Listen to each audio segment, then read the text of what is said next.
तभी तो प्यारे हैं फिर सदा। मेरे तो केवल मेरे तो एक सृष्टि केवल, दूसरा कोई दूसरा न कोई, जैसा भी हूँ उन्हीं का हूँ, जैसा भी उन्हीं का हूँ, शरण में हूँ उनकी सदा, शरण में हूँ उनकी सदा। सुख दुख नहीं जग में, सुख दुख नहीं जग में, सिर्फ है परिस्थितियाँ, हैं सभी प्रचार प्रभु की, लौ लगे लो लगी कृष्ण सिर सदा।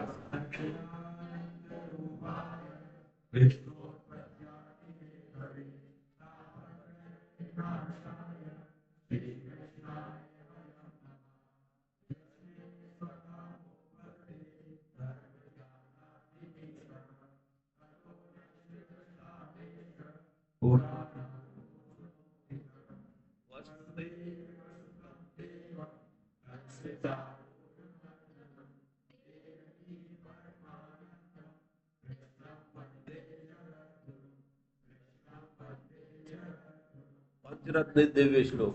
अजोपि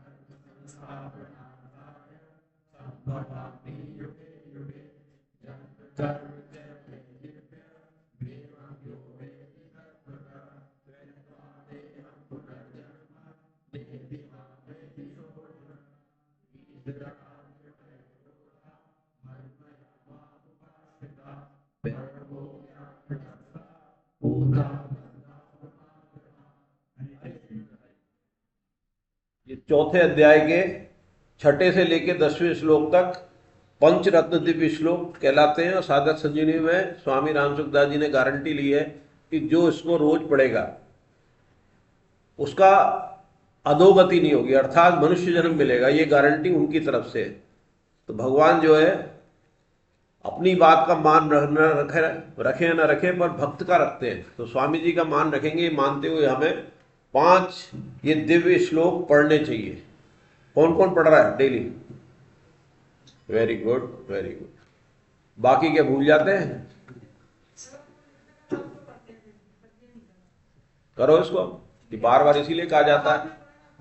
हाँ, तो इसीलिए क्लास की इंपॉर्टेंस है। क्लास की इंपॉर्टेंस क्यों है कि वो यहाँ सामूहिक रूप से बात की जाती है तो ध्यान में रहती है। अकेले में हम कोई भी चीज करेंगे तो भूल जाएंगे, यहाँ बार बार याद दिलाएंगे फिर पूछा जा सकता है। तो अगली बार जब पूछा जाए तो आपका हाथ खड़ा रहे, ये अपेक्षा की जाती है।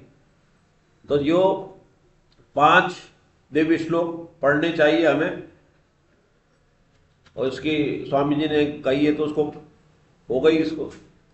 तो हमारा 17वें अध्याय के 11वें श्लोक तक, जिसने ये गौरव जी की तरफ से ये पंच क्या है, कौन सी है वो? सरल गीता क्या? सरल गीता भी है और वो पंचरत्न वाली तो मेरे पास पड़ी है, वो जो अभी इन्होंने दी थी सुनीता जी ने, वो रखी है मेरे पास। अगर किसी ने नहीं ली हो, कौन सी? पंचरत्न और सरल गीता किसी के पास नहीं हो तो दोबारा मत लेना, हो तो ले लेना। किसके पास नहीं है ये? नए साधकों पे तो सब में नहीं है, तो क्लास के बाद में ले लेना, क्लास के बाद में यहां से ले लेना। तो उसकी क्या उपयोगिता है सरल गीता की कि उसमें से श्लोक पढ़ने चाहिए। उच्चारण जो होगा वो जो 8 का है ना, ये 8 लाल रंग में और 8 में, उससे पढ़ना चाहिए, उससे उच्चारण सही होता है। और उसकी प्रैक्टिस उसी से करनी चाहिए। जब यहाँ भी श्लोक पढ़े तो आप जैसे कहे कि आपको श्लोक पढ़ना है तो आप उसी से पढ़ें। तो 17वें अध्याय को आज समाप्त करने की कोशिश करेंगे, जिससे अगले जो 4 क्लास हैं जनवरी की, उसमें 18वां अध्याय शांति से पूर्ण हो। अरे ये बाद में देना, अभी क्यों दे रहा है?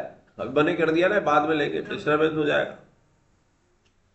तो 17वें अध्याय का क्या नाम था? श्रद्धा त्रय विभाग्यो। श्रद्धा 3 प्रकार की होती है और श्रद्धा और निष्ठा एक ही होती है। कि प्रश्न अर्जुन का था, निष्ठा से था, और वो बात भगवान श्रद्धा की करते हैं। और श्रद्धा की पहचान के लिए भगवान ने क्या क्या चीज बताई? पहले नंबर पे आहार बताया, दूसरे नंबर पे यज्ञ बताया, फिर उसके बाद तप बताया। तो आहार से पता पड़ जाता है, याद आ रहा है पहले, कि कौन सा आहार करेंगे उससे पता पड़ जाएगा उसकी रुचि किस में। तो उसकी रुचि को बदला जा सकता है अगर वो स्वयं बदलना चाहे और भगवान की कृपा हो जाए। वो भी स्वभाव के अंतर्गत आता है। क्या? श्रद्धा जो है स्वभाव से रिलेटेड होती है। स्वभाव जिसका जैसा होगा तो उसको कैसे बदलते हैं? स्वभाव जैसे बदलना कठिन है वैसे ही श्रद्धा भी बदलना कठिन है, पर बदली जा सकती है कि पहले तो वो खुद समझे कि मैं राजसी आहार वाला हूं, मैं राजसी यज्ञ वाला हूं या तामसी वाला हूं। तामसी वाले का तो समझना मुश्किल है, पहले तामसी उससे वो राजसी में आए, राजसी के बाद सतों में आ जाता है, सतों के बाद तो सीधे छलांग लगती है कि सतों में वो देखने लग जाता है। राशि में कभी देखता है कभी नहीं देखता है, और तमो में तो अंधकार है उसका, उसको तो कोई दूसरा ही उद्धार कर सकता है। तो हम कम से कम राशि में तो आ ही गए, हम अपने देखने लगे हैं। और सात्विक में आते ही तो सब प्रकाश में, सात्विक का आया था ना गुण की क्या महिमा है कि ज्ञानवान है और प्रकाशमान है। तो उससे आहार से पहचान हो गई हमारी। यजन माने क्या था? पूजा। पूजा करने की पद्धति से पहचान हो गई कि किस तरह से पूजा की जाती है। तो हमने उसमें 11वें श्लोक तक पढ़ लिया। तो जो 11, 12, 13 है वो बताया था कि यजन भोजन के श्रद्धा की पहचान के बाद यज्ञ तप दान आदि शुभकामनाओं से श्रद्धा की पहचान है। श्री कृष्ण यज्ञ तप और दान के 3-3 भेद बताएंगे। तो यहां तक यजन का हमने कर लिया और भोजन का कर लिया। अब चल रहा है किसका प्रकरण? यज्ञ का। तो यज्ञ का जो 11वां श्लोक था हमने कर लिया था। यज्ञ करना ही कर्तव्य है, इस तरह मन को समाधान करके फलेच्छा रहित मनुष्यों द्वारा जो शास्त्र विधि से नियत यज्ञ किया जाता है वह सात्विक है। यज्ञ का मतलब अपने कर्तव्य कर्म करना निष्काम भाव से। जैसे सकाम होगा वो सात्विक नहीं रहेगा, फिर राजसी में आ जाएगा, या भी आगे के श्लोकों में आएगा। तो जैसे पिछली बार हमने समझा कि यज्ञ का मतलब है हमें अपना काम ईमानदारी से करना, अफल की, मतलब हमें कोई इच्छा नहीं करनी फल की इच्छा न रखकर, अर्थात लोक परलोक में भी मेरे इस यज्ञ का अमुक फल मिले ऐसा भाव न हो। तो यहां तक हमने समझ लिया था। और उसका उदाहरण भी था कि सेठ जी ने वो बांकुड़ा में जो अकाल हुआ था तो कहा था जब तक हमारी स्थिति वैसी न हो जाए। कितना बड़ा उदाहरण था।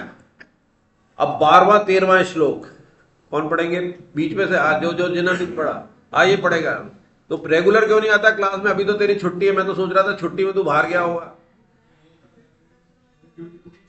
हैं बीच बीच में गायब हो जाता है, इंटरमिटेंट है तू। दे दो माइक, दे दो उसको, दे दो उसको, दे दो उसका। ये दिया ना, कभी कभी आता है। ये रवि है इसका नाम, तो 12 घंटे ही अधिकार है इसका उठने का।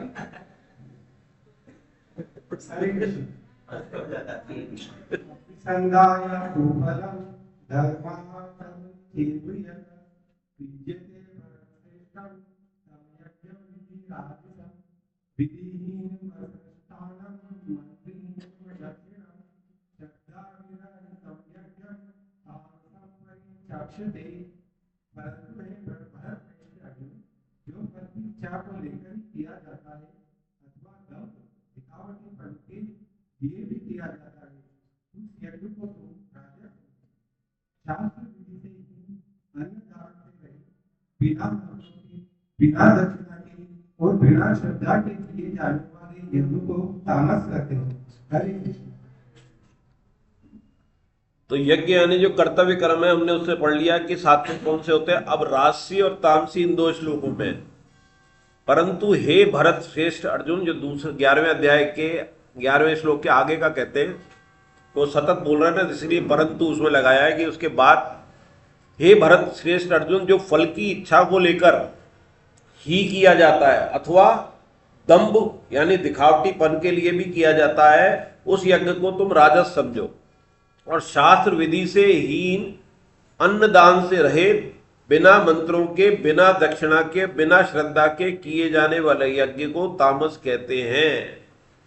तो जो राजस वाला है उसके अंदर अंतर, जो सात्विक है उससे क्या है? एक तो कामना वाला है, इसमें लिखा है ना जो फल की इच्छा लेके। और इसमें पहले में कहा है 11वें में कि कि फल की इच्छा नहीं करना, अफलांकी भृग्यो, यानी कि फल की इच्छा नहीं करना। पहली लाइन है सात्विक की, यानी सात्विक की पहचान है कि कर्तव्य कर्म बिना फल की इच्छा के करेंगे तो वो सात्विक यज्ञ यानी कि कर्तव्य कर्म कहलाएगा। और फल इच्छा होगी लेकिन उसमें शास्त्र विधि होगी। शास्त्र विधि से तो करेंगे लेकिन क्या होगा, दंभ होगा, दिखावटीपन होगा, चाहना होगी कि मुझे सब पहचान है, मैं बढ़िया कर्म कर रहा हूं, मैं दान कर रहा हूं, तप कर रहा हूं, ये सब बढ़िया जो कर रहा हूं, मैं परिवार चला रहा हूं, बढ़िया बेस्ट चला रहा हूं। तो उससे पूछा जाए कि भैया कुत्ते बिल्ली जो चला रहे परिवार गलत चला रहे क्या? चिड़िया भी लेती है पहले दाना, बाद में खाएगी, पहले अपने मुंह से खिलाती है, तू तो अपने मुंह से नहीं खिलाता है क्या नहीं? कुत्ता भी होगा, बिल्ली भी, जो भी है वो पहले अपने बच्चे को खिलाता है। माँ भूखी है, कुतिया भूखी है, लेकिन बच्चे को दूध पिलाएगी, यूं नहीं कहेगी पहले मैं खाऊं। बच्चे आ गए उसके, लग गए निप्पल से, तो वो दूध पिलाती है, रुक जाएगी चाहे उसे भोजन मिल रहा हो, और उस समय उसकी रक्षा भी करती है। तो हम क्या उससे बेहतर कर पाते हैं? लेकिन वो दिखावटी बना जाता है। और उसमें भी दो तरह का होता है फल इच्छा भी, एक तो खुद के लिए कि मेरे को मान मिले, सम्मान मिले, और दूसरा अनिष्ट हो जाए उसका, वो तो बहुत ही खतरनाक है, वो तो बिल्कुल तमोगुण से मिलाने वाली हो गई। और हर यज्ञ में इसमें लिखा है कर्ता ज्ञान, नीचे से दो लाइन, दूसरी लाइन, यज्ञ में कर्ता ज्ञान क्रिया वृत्ति बुद्धि संग शास्त्र द्रव्य खान पान आदि यदि सात्विक होंगे तो यज्ञ सात्विक होगा, यदि राजस होंगे तो ये राजस, और तामस होंगे तो वे यज्ञ तामस कहलाएगा।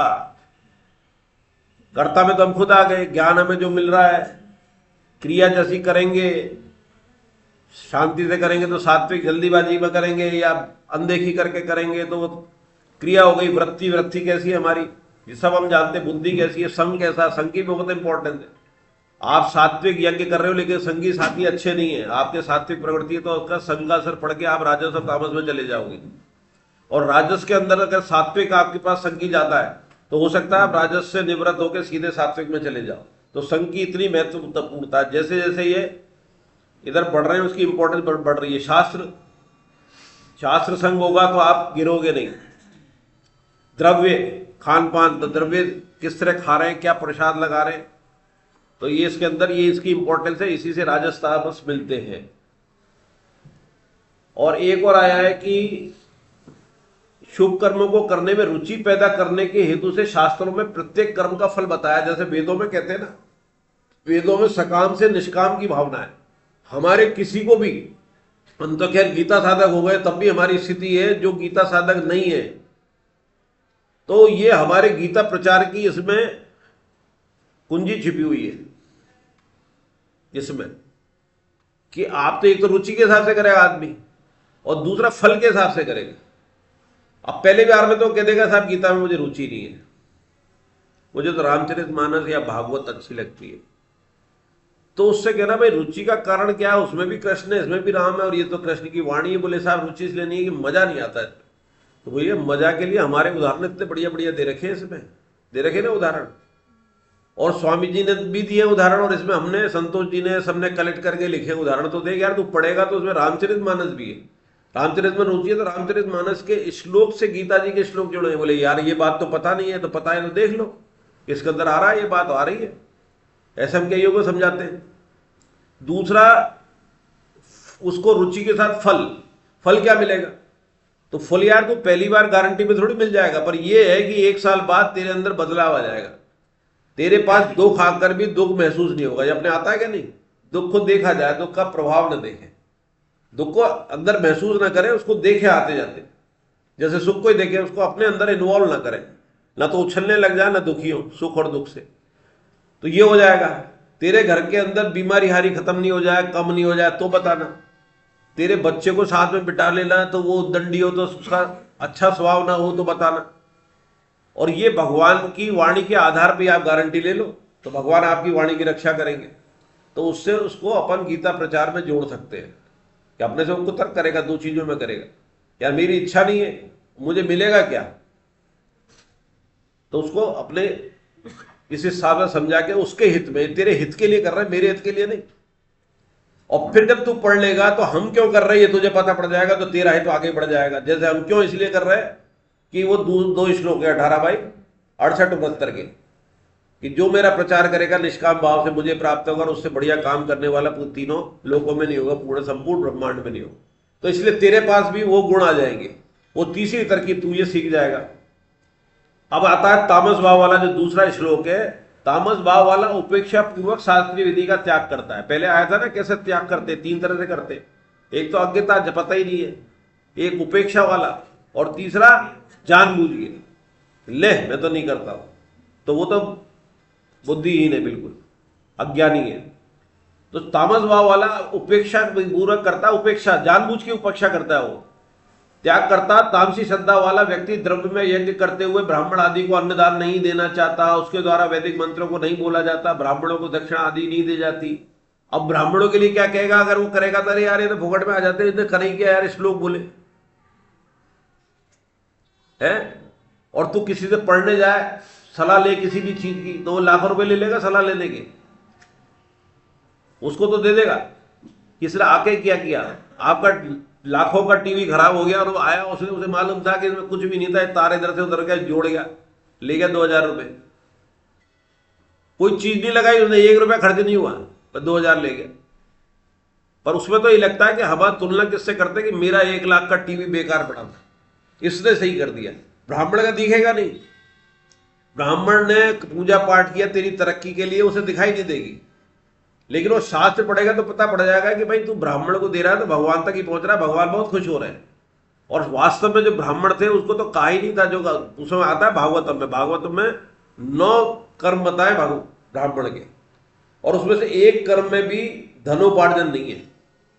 तब वो धनोपार्जन नहीं करेगा, 9 कर्म करेगा, तो धनोपार्जन उसका कौन करेगा, उसके जीव का कौन करेगा, समाज ही करेगा जिसके लिए वो कर रहा है। हालांकि अब तो जो है वो ब्राह्मण भी वही काम कर रहा है, कमा रहा है, और जो दूसरी जाति वाले वही ब्राह्मण का कर रहे हैं, तो मिक्सअप हो गया, तो वर्ण संकट इतना होता जा रहा है। लेकिन जो आदर्श है उसकी बात हम कर रहे हैं, जो हो रहा है वो तो हो रहा है, हम क्या उसमें कर सकते हैं। हमें ठीक है ब्राह्मण कमा रहा है, लेकिन शास्त्रों में लिखा है इसे दान देना है, भगवान की आज्ञा ये मान के देना है। फिर ये नहीं देखना कि ये भाई इसके घर तो हमसे बड़ा हो गया, कर रहा है वो उसकी दृष्टि, हम क्यों उसमें भागीदार बने। अगर उसने थोड़ा बहुत पाप से भी लिया है, करा है, तो हम उसमें बुराई करके भागीदार क्यों बने। और इसीलिए इसमें लिखा है, एक उदाहरण लिखा है कि चिकित्सा और शिक्षा को हमारे यहाँ कभी व्यवसाय नहीं माना। कितनी बढ़िया बात लिखी है। लेकिन एजुकेशन इंडस्ट्री और मेडिकल इंडस्ट्री पूरे उफान पर, इन क्षेत्रों में व्यवसाय बुद्धि होने से पूरे समाज का पतन हो रहा है। कि जब शिक्षा ही बिकने लग गई, इलाज ही बिकने लग गया, वेंटिलेटर जबरदस्ती लगने लग गया, जो जो खबरें आती हैं उछल की, तो पूरी कौम बदनाम होती है। ऐसे बहुत से आदर्श टीचर आज भी हैं, लेकिन कोचिंग प्रथा ऐसी हो गई कि वो गौण हो गए। आज भी जैसे एक है ना, वो 30 जनों को पढ़ाता है, वो शुल्क नहीं लेता बिहार में, 30 में से 29 अगर आते हैं तो वो बड़ा दुखी हो जाता है, एक सेलेक्ट क्यों नहीं हुआ IAS में, फ्री आनंद। हाँ आनंद, वो ऐसों को पढ़ाता है जो आ नहीं सकते कोचिंग में। तो हमारे तो व्यवसाय हो गया। फिर जो आदमी ये सोचता है कि उसका बच्चा 80-90 पे है लाल, लेकिन वो उसके पास कोचिंग के लायक पैसे नहीं है, तो यहाँ पर कोटा में बिहार यूपी के मेरे पास तो कुछ दिखाने भी आते हैं, ऐसे बच्चे हैं जो गिरवी रख के आते हैं जमीन, और वो सुसाइड क्यों करते हैं, उन्हें मालूम है घर जाएंगे तो उनकी जमीन गिरवी होगी। यहाँ उनकी पोजीशन ही आ रही है कि वो नंबर ला नहीं पाएंगे।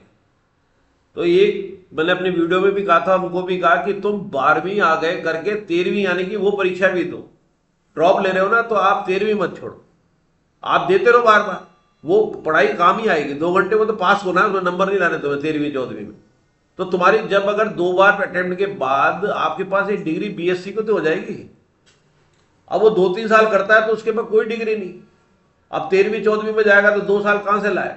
तो यहाँ उसके खर्चे में जो पिताजी ने भेजे, उसने BSc तो ले गया, डिग्री एक BSc लेके चला जाएगा, और भाग्य में उसके लिखा है RS हो गया, वो IAS हो गया, तो मेरे उसके डॉक्टर अंडर में होंगे।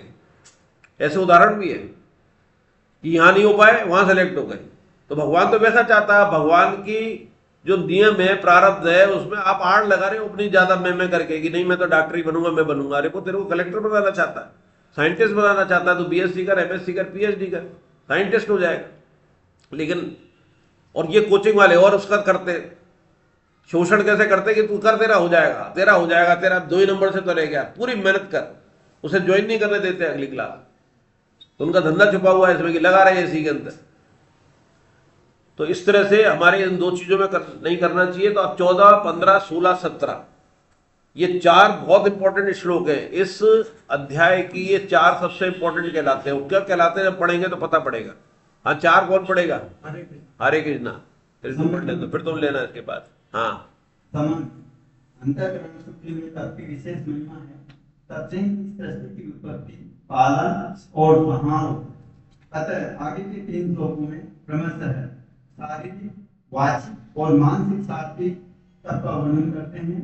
आध्यात्मिक मार्ग में हमारा कल्याण है तो अकेला यह एक प्रकरण अपने आप में संपूर्ण है। देव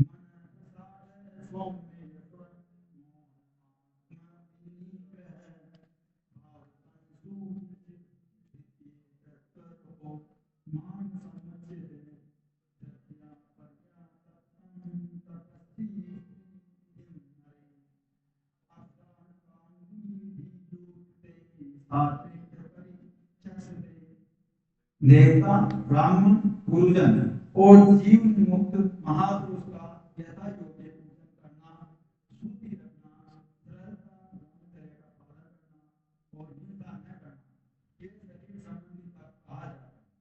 जो किसी को भी उद्विग्न न करने वाला, सत्य और प्रिय तथा हितकारक भाषण है, वह तथा स्वाध्याय और अभ्यास, नाम जप आदि भी वाणी संबंधी तप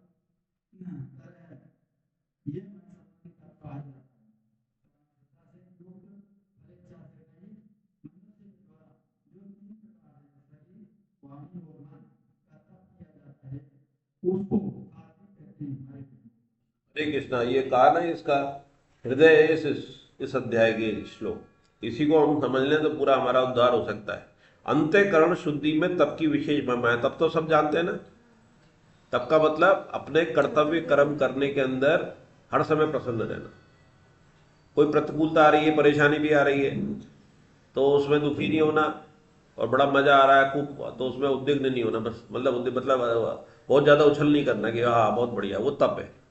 तब आप एक समता है एक तरह से। ही आपकी कर्तव्य कर्म करने में जो भी परेशानी आ रही है, अनुकूलता प्रतिकूलता आ रही है, उसमें एक समभाव से एक से रहो, प्रसन्न रहो।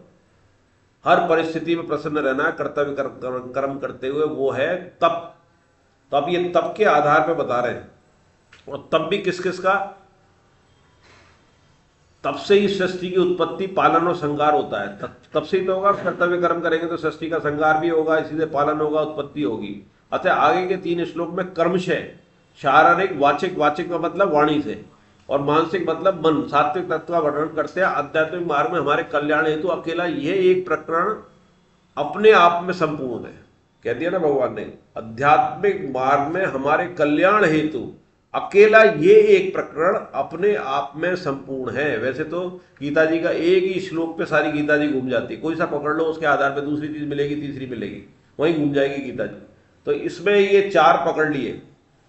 तो पहला क्या है कि देवता, ब्राह्मण, गुरुजन और जीवन मुक्त महापुरुष का यथा योग्य पूजन करना, शुद्धि रखना, सरलता, ब्रह्मचर्य का पालन करना और हिंसा न करना, ये शारीरिक संबंधी तप कहा जाता है। आगे ने एक बात, यथा योग्य पूजन से मतलब क्या है? देवता, ब्राह्मण, गुरुजन और जीवन मुक्त महापुरुष का यथा योग्य पूजन करना। ये पहले भी आया है कि भगवान का पूजन का मतलब क्या है? वो तो ही आरती उतार रहे हैं, कर रहे हैं, आरती हो रही है। असली पूजन है कि उनकी आज्ञा का पालन करना। गीता जी का आपने प्रचार चालू कर दिया, इसमें जो लिखा है अपने जीवन में उतार लिया, राम नाम जप या हरे कृष्ण महामंत्र का जाप चालू कर दिया, उपदेश लिखना चालू कर दिया, सेवा करने लग गए, एकादशी का व्रत करने लग गए, हमारी वृत्ति सुधरने लग गई, तो ये कौन सा तप हुआ? ये हमारा शारीरिक तप हो गया। शारीरिक मानसिक भी आ जाएगा इसी। तो ये पूजन करना हो गया। ये इसी एक से इससे मुक्ति हो जाएगी ना। कोई भी एक चीज पकड़ लो, यथा योग्य पूजन करने से मुक्ति हो जाएगी। अब जब ये यथा योग्य ऐसे पूजन करोगे तो शुद्धि रखने की जरूरत पड़ेगी क्या? शुद्धि अपने आप हो जाएगी, सरलता अपने आप आ जाएगी। सरलता में आपका मैं खत्म हो गया, क्योंकि आप इन सबके ऊपर निर्भर हो गए। ये मेरे से ऊपर है, मैं में आदमी ये रहता है कि ये मेरे से नीचे है, और यह इनसे नीचे हो गए। अब ब्राह्मण कैसा ही दरिद्र भी हो और आप करोड़पति भी हो, लेकिन वो सात्विक ब्राह्मण है, उसके सामने झुक गए तो आप में सरलता अपने आप आ गई। ब्रह्मचर्य का पालन करना, ब्रह्मचर्य का मतलब निम्नासार। ब्रह्मचर्य का मतलब नहीं है कि जंगल में चले गए, या ब्रह्मचर्य से मतलब नहीं है। हमारे लिए कहा है कि जो ग्रस्त जीवन का पालन करे, ईमानदारी से पालन करे, तो वो ब्रह्मचर्य कहलाएगा। हिंसा न करना, हिंसा में सब तरह की हिंसा है। वो पहले जब एक बार आ चुका है कि हिंसा में किस तरह की, वाणी की हिंसा, शरीर की हिंसा, विचार की हिंसा, और शरीर संबंधी तब कहा जाता है। तो दूसरा आता है जो किसी को भी उद्विग्न न करने वाला सत्य और प्रिय तथा हितकारक भाषण है वह, तथा स्वाध्याय और अभ्यास यानी नाम जप आदि भी वाणी संबंधी तप कहे जाते हैं। अब दूसरे नंबर पे आ गई वाणी, ये तो शरीर आ गई। तो वाणी में क्या क्या है, एक एक शब्द की इंपॉर्टेंस है। जो किसी को भी उद्विग्न न करने वाला, उद्विग्न मतलब उससे वो परेशान न हो जाए। तो सत्य भी अगर परेशान करने वाला हो तो उसे नहीं कहना चाहिए, और असत्य, प्रिय असत्य भी नहीं कहना चाहिए। उसको झूठ दे के कह के बरगला लेने देना, अरे तेरी तो बहुत बहुत ख्याति है, तू तो बहुत अच्छा है, ये करके उससे अपना काम निकालना है, तो आपको झूठ बोल रहे हो उसको। और उसको ये भी नहीं कहना चाहिए कि यार तू तो बहुत बेकार है, बहुत बदमाश है। कि तरीका ये है कि अगर उससे करना ही है तो यार तो है तो बहुत अच्छा, तेरी दुनिया में बहुत अच्छा ही होती है, लेकिन एक कमी के कारण दिक्कत हो रही है, तो एक कमी धीरे से बता दो और पहले तारीफ कर दो। तो आपने सत्य भी कह दिया, असत्य वाली बात भी नहीं आई। तो ये बात करने के तरीके से ये बहुत जरूरी है कि आप क्या कहने जा रहे हो, क्या उसके शब्द हैं, उससे ज्यादा इंपॉर्टेंस नहीं है किस तरह से कह रहे हो।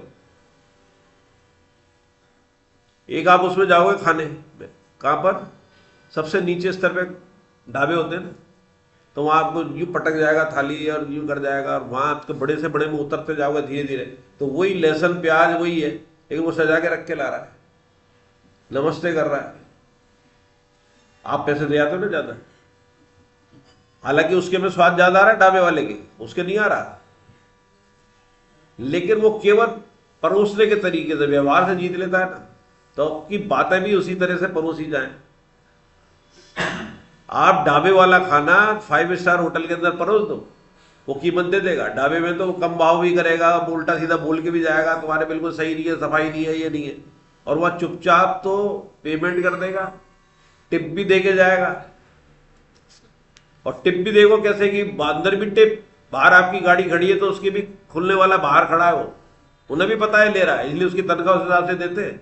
और कई जगह शेयर होता है, उसमें भी सीसीटीवी कैमरे चल रहे हैं उनके। तो ये किसकी आगे ना इंपॉर्टेंस, और हम दे आते हैं चुपचाप, और वो उसी की बड़ाई करेंगे, ढाबे की नहीं करेंगे। ढाबे में तो एक इंसल्ट भी हो रही है, अच्छा ढाबे लाएगा तू, ढाबे में खा के आया। हालांकि ढाबे से स्टेशन का एक ढाबा फेमस हो गया। तो अब क्या था इसमें, हितकारक भाषण होना चाहिए, तथा स्वाध्याय और अभ्यास भी वाणी संबंधी तप है। आप जब स्वाध्याय करोगे तभी तो आप कुछ कह पाओगे, समझ पाओगे, अपने जीवन में भी या दूसरे के लिए भी। अपने ही कर लो स्वाध्याय, सब मिल जाएगा उसमें। और स्वाध्याय को जब आपस में डिस्कस करोगे तो सबके लिए अध्याय खुल गए, जैसे अपन कर रहे हैं। और अभ्यास, अभ्यास किसका, नाम जप का, ये वाणी का तप है। और वाणी संबंधी तप कहा जाता है। तो ये वाणी से हो गया। वाणी में आप क्या नहीं कर सकते, किसी को वाणी से गुलाम भी बना सकते और किसी को दुश्मन भी बना सकते। तो एक बार ये अकबर बीरबल का बड़ा रोचक है, इसमें किस्सा शॉर्ट में बोल देता हूँ। उनने कहा यार कैसे सबसे ज्यादा खतरनाक चीज क्या है? बोला यार सम्मान सबसे बढ़िया चीज है, असम्मान कर दो तो गड़बड़ है। बोले नहीं सब बेकार कहते हो, लाखों करोड़ रुपए दे दो किसी को, क्या सम्मान मकान का? बोले ठीक है बता, उत्तर दे दूंगा।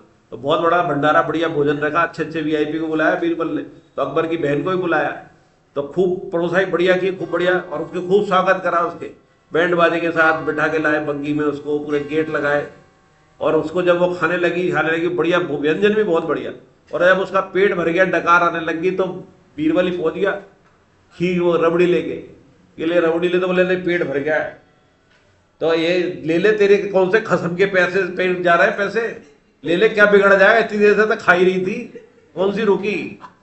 एक लाइन कह दी, बुलबुला के चिल्ली और चिल्ला के इसको तो फांसी दो, बदमाश है बीरबल, ये करा वरा, क्या करा?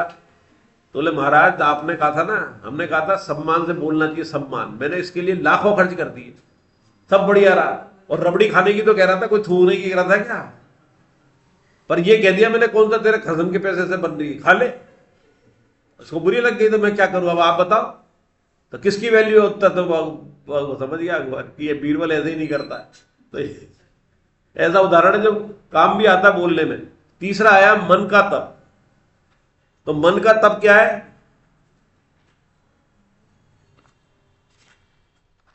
मन में था कि मन की प्रसन्नता, तो मन की प्रसन्नता कैसे होगी? मन प्रसन्न कैसे रहेगा? मन के हिसाब से हो जाए, तो मन के हिसाब से चलेंगे तो चल जाएगा क्या काम है? नहीं चलेगा ना। तो मन क्या चाहता है? संसार में बुद्धि चाहता है ये मिल जाए, वो मिल जाए, वो मिल जाए, उसी बता के रखता है। अब उसकी शुद्धि तब होगी, मन की प्रसन्नता, कि आप उसे भगवान की कर दो, कि डांस करने का मन आ रहा है उसको दारू पी के, और उसको जो है डांस करा दो, जैसे उन्होंने किया प्रभुपाद जी ने। सारे अमेरिका के अंदर ये चेंज तो करा कि हरे कृष्ण हरे वाला डांस तो तेरे यार 24 घंटे कर सकता है, वो तो दारू पी के ही करेगा, दारू उतरी तो डांस तेरे होगा नहीं, दर्द और होगा चालू, और हरे कृष्ण वाला तो तू कभी भी कर ले। ये उनके आध्यात्मिक मन में बिठा दी। तो ये क्या हो गया? मन की प्रसन्नता। और सौम्य भाव क्या है? सौम्य भाव का अर्थ क्या हुआ? सौम्य भाव का मतलब किसी का मन द्वेष न करे, सबके लिए अच्छा चाहे। सौम्य का अर्थ क्या है? किसी का अच्छा चाहे, बुरा नहीं चाहे, हृदय में दया हो, कोमलता हो। देखी जाए मतलब किसी के साथ कोई अत्याचार कर रहा है, या कुत्ता भी घायल पड़ा है, तो अपने मन में होगी यार कि इसको ले चलो, इलाज के लिए ले जाओ, इसके कर लूँ, उसको रोटी डाल दूँ, ये लंगड़ा कुत्ता है, चला नहीं जाता, मेरे घर में इसको भगाऊं नहीं। तो ये आपकी क्या हो गई? सौम्यता हो गई मन की। तो ये सौम्यता हो जाएगी तो सात्विक गुण हो गया। मन का निग्रह, ये समझ में नहीं आता निग्रह शब्द। निग्रह का मतलब है मन को एक चीज में लगा दो, एक विग्रह नहीं होना चाहिए। विग्रह तो हो गए, कई तरह के हो गए ना, निग्रह एक ही। और एक क्या है? राम नाम। जो हम राम नाम का जाप करें, एक ही जाप करते जाए, एक ही करते जाए, एक ही करते जाए, एक ही करते जाए। मैंने पिछली बार बताया ना, गुरुदेव ने कहा था कि उसको शॉर्ट कर और शॉर्ट कर और शॉर्ट कर मंत्र को। जैसे हरे राम को हरे कृष्ण, मैंने वो करते हैं, अब बोले शॉर्ट कर शॉर्ट कर। कृष्ण अच्छा लगे तो कृष्ण कर, राम लगे तो राम बोल, राम राम राम राम राम, ऐसे बोलने लगे वो राम नाम। स्वामी जी यही कहते हैं, हरे राम हरे कृष्ण की हम क्लास में बात करते हैं, पर स्वामी जी के जो सुबह प्रवचन आते हैं उसमें सुनना, वो राम राम ही करेंगे। 9 बार राम बोलते हैं, 9 राम करके फिर राम राम पे ही बोलेंगे, हरे राम हरे कृष्ण पे नहीं बोलते। वो राम पे राम राम राम राम राम, हर समय राम राम, कि राम के लिए खाली जगह ना रह जाए, पूरी जिंदगी में खाली जगह न रह जाए, सांस में ऐसा राम कर दे। मैं तो मेरे मरीजों को कहता हूं कि राम परेशान हो जाए कि इसने पहले राम बिठा रखा है, मैं कहां जाऊं। राम के नाम में ही राम को आने से रोक दिया, कितना बैठा हुआ है कि वो अब क्या करेगा जाके, इसके तो पहले भरा पड़ा है। तो ये हो गया मन का निग्रह और भावों की भली भांति शुद्धि। इस तरह मन संबंधी तप कहा जाता है। भाव क्या है? हमारे हमेशा दूसरे की सेवा का भाव रहे। क्या रहे? सेवा का भाव। वाणी का आ गया, परमार्थ से वाणी संबंधी तप कहा जाता है। मन की आ गया, वाणी से हमारे सुनी लिया अपन ने कि अपन जो है किसी को दुखी न करे अंत में। और मन हमारा हमेशा प्रसन्न रहे। प्रसन्न भी किससे रहे? भगवान के नाम से, भगवत बुद्धि में। संसार वाली में रहेंगे तो नहीं होगा, एक दिन दुखी रहेगा। 4 अंतःकरण में 4 कौन कौन है? कौन बताएगा? मन बुद्धि अहंकार। तो जब मन अगर शुद्ध हो जाएगा तो बुद्धि भी अपने आप शुद्ध होगी। बुद्धि अनुगामी बन जाती है ना मन की। तो मन सबसे पहले है बड़ा अस्त्र, सबसे बड़ा अस्त्र है, उसके पीछे चलते हैं, क्योंकि विषयों पे इंद्रियां हैं और इंद्रियों की एक एक विषय, पर इंद्रियां उस विषय के बारे में जानती है, दूसरे के भी नहीं जानती। पर चारों इंद्रियों के विषयों का कंक्लूजन कौन करता है? मन। और वो उस पर चलता है। अगर वही आपने शुद्ध कर लिया तो बुद्धि अनुगामी जो मन की हो जाती है, तो अच्छे रूप में अनुगामी हो जाएगी ना। तो मन बुद्धि चित्त, चित्त में भी फिर मन की बातें जो ठहरती जाती हैं, जो आप करते जाते हैं, वो चित्त होता है। तो मन बुद्धि चित्त अहंकार, अहंकार उससे पोषित होता है कि आपने जब इसको पूरे मन को शुद्ध करके भगवान में समर्पित कर दिया तो अहंकार भी खत्म हो गया। अगर उसमें अहंकार रखा, और अहंकार खत्म कौन करेगा? विवेक करेगा। विवेक कह देगा कि तू ये शरीर नहीं है जो तू कर रहा है, ये मन बुद्धि अहंकार से कर रहा है, शरीर तू ये भगवान के लिए कर रहा है, तो आपका अहंकार भी खत्म हो जाएगा। तो इससे आपके भावों की शुद्धि हो जाएगी। इससे मन संबंधी तब कहा जाता है परम श्रद्धा से युक्त फलेच्छा से रहित मनुष्यों के द्वारा जो 3 प्रकार शरीर वाणी और मन का तप किया जाता है, उसको ही सात्विक कहते हैं। या सारांश में चौथा जो श्लोक था 17/17 का, भगवान ने सारांश कह दिया। 17/17 में क्या कह दिया भगवान ने? कि जो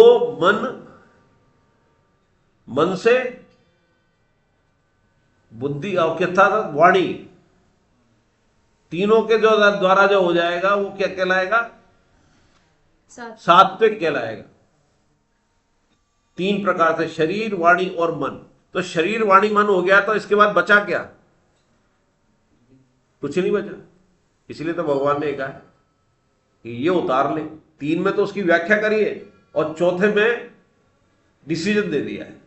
चौथा डिसीजन है कि परम श्रद्धा से, एक शब्द और लगा दिया, परम श्रद्धा से युक्त फलेच्छा से रहित, ये पहले आ चुकी है फलेच्छा से रहित, मनुष्यों के द्वारा जो 3 प्रकार शरीर वाणी और मन का तप किया जाता है, उसको सात्विक कहते हैं। और इसी में कह दिया भगवान ने आध्यात्मिक मार्ग में हमारे कल्याण हेतु अकेला ये एक प्रकरण अपने आप में महत्वपूर्ण है। हाँ, जीवन मुक्त महापुरुष वो कहलाएंगे जो उनके 100% ही आ गया है कि ये मैं नहीं हूं, ये मेरा शरीर नहीं है, मैं परमात्मा का अंश हूं। इसके अलावा उनके दिमाग में कोई दूसरी बात नहीं है। वो जीवन मुक्त, जन्म मरण से मुक्त। हालांकि इसके लिए सारे संत जो संत में उतरते हैं वो अपना श्राद्ध त्याग कर्म सब कर लेते हैं, लेकिन वो जीवन मुक्त की पहली सीढ़ी है। मान लेते हैं कि तू अब शरीर नहीं रहा, इसलिए वो करा लेते हैं फिजिकली कि तेरा श्राद्ध तू कर ले। उनका बाकायदा श्राद्ध होता है, पंडितों को न्योता होता है, सब उनकी विधि विधान हो जाता है। इसीलिए उस समय फिर उनके बाल कटाए जाते हैं। उसके बाद फिर बाल वो रखे ना रखे, तो उसके बाद कि मैं शरीर नहीं हूं, मैं परमात्मा का अंश हूं, इसी पर जो जीता है, उनकी क्रियाएं शरीर अपने लिए अपने आप करता है, वो शरीर के लिए क्रिया नहीं करते। शरीर शरीर के लिए क्रिया करता है जो जरूरत की चीजें प्रकृति से जोड़ के। मैं उनका बिल्कुल नहीं होता। शरीर का इस्तेमाल वो कभी शरीर की क्रियाओं का इसके प्रकृति के लिए नहीं करते, संसार के लिए। जो कुछ करते हैं शरीर करता रहे, वो बैठे हो तो ध्यान में बैठे। एक उदाहरण दिया था मैंने पहले कि एक बेटा और माई थे परिवार में, और वो 24 घंटे जाप करते थे। बेटा तो 24 घंटे करता था, माँ दोनों घर के काम करती थी। तो वो केवल खिचड़ी बनाती थी, क्योंकि चबाने में समय नष्ट होगा, चबाने में समय नष्ट होगा तो उसके राम नाम जप कम होगा। और जब वो ठंडी हो जाती थी और उसमें दूध मिला देती थी और ठंडी हो जाती थी, तब कहती थी आगे बेटा हो गया तैयार। उतनी देर में जाके सेकंड्स में वो उसको पी जाता था, पर उसमें भी राम नाम जप चलता था। लेकिन चबाएगा, ध्यान इधर जाएगा, तोड़ेगा, ये करेगा, वो सबसे मुक्त हो गया। शरीर चलाने के लिए वो केवल इस तरह कर रहा है, बाकी वो तो ये जीवन मुक्त हो गया। इस तरह के महापुरुष बहुत कम है। और उनकी जो शारीरिक और फिजिकल क्रिया हो रही है ना, वो भी लोक कल्याण के लिए हो रही है। तुम सबको भगवान मिल जाए, उनको नहीं, उनको तो मिल गए। जैसे इसमें मेरे को गुरुदेव याद आते हैं, वो जो अभी बनवा रहे हैं करोड़ों अरबों रुपए के बनवा रहे हैं, किसके लिए बनवा रहे हैं? किसी ने टोका। तब मैं सोचता हूं कि यार गीता भवन में आज रुके हुए 1000 कमरे, जब जयदयाल गोयनका जी ने वो बनवाएंगे, बनाते जा रहे हैं, तब भी तो उन्हें लोग मूर्ख कहते होंगे, यार क्यों बना रहे हो। आज लग रहा है कि बड़े आसानी से 50 रुपए में भोजन, श्री ऋषिकेश में 50 रुपए बेस्ट भोजन मिलता है। ठहरने की इतनी व्यवस्था है, जो होटल उसके आसपास तो चलते ही नहीं। आज वृंदावन में जाओ या उसमें जाओ, जो होटल तो खुले हैं और हमारी प्रवृत्ति है होटल में जाकर रुके, लेकिन जो गिरिराज जी परिक्रमा के अंदर कई ऐसे आश्रम है एसी, और बहुत कम किराए में, 600 रुपए के अंदर एसी मिल रहा है आपको, गीजर भी लगा हुआ है उसमें, और 50-60 रुपए में भोजन मिल रहा है, जिसमें चप्पल बाहर उतारी जाती है। एक तो एकता भवन है, एक कई 3-4 महीने सब में रुका हुआ मैं, सब में रुके, सात्विक भोजन मिलता है, पेट खराब नहीं होगा, लहसुन प्याज नहीं होगा। आप होटलों में जाओगे पेट खराब करोगे, क्योंकि वह व्यवसाय वाली बुद्धि आ गई, व्यासात्मक बुद्धि नहीं, व्यवसाय वाली आ गई। तो ये जो काम किए किसी ने तो किए, वहां एक उन्होंने किया है, ये जो एक तो मुरारी बापू है और एक वो दूसरे और करते हैं ना, जिन पर थोड़ा सा निशान भी है चेहरे पे, वो भागवत करते हैं, वो डॉक्टर बनना चाहते थे, एक बार उन्होंने कहा था। उनका आश्रम भी है, बहुत सस्ता है। तो 17 के बाद 18, 19